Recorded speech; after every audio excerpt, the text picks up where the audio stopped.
మనకి ఒక పక్కన ఇండియాకి ఆస్ట్రేలియాకి మధ్య ఉమెన్స్ ఓడిఐ మ్యాచెస్ జరుగుతూ ఉన్నాయి కదా. సో దీంట్లో భాగంగా చూసుకుంటే ఇప్పటికి ఆల్రెడీ 3 ఓడిఐస్ కూడా కంప్లీట్ అయినాయి.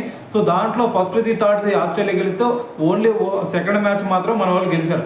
అయితే ఇదంతా పక్కన పెట్టేస్తే మరి నిన్న థర్డ్ మ్యాచ్లో అసలు ఒక విధ్వంసమే క్రియేట్ అయిందనే చెప్పాలి. ఎందుకంటే అటువైపు వాళ్ళు చూసుకుంటే 412 రన్స్ చేశారు, మన వాళ్ళు చూసినా సరే 369 రన్స్ చేశారు.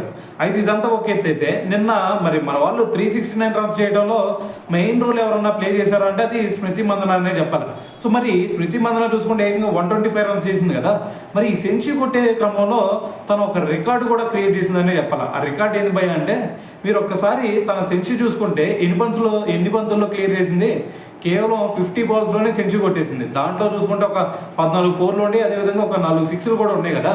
సో మరి దీంతో మరి ఇండియన్ టీం తరఫున అది కూడా ఉమెన్స్ క్రికెట్లో ఫాస్టెస్ట్ సెంచరీ కొట్టిన బ్యాట్స్మెన్గా అయితే ఒక రికార్డు క్రియేట్ చేయడం జరిగిందనమాట.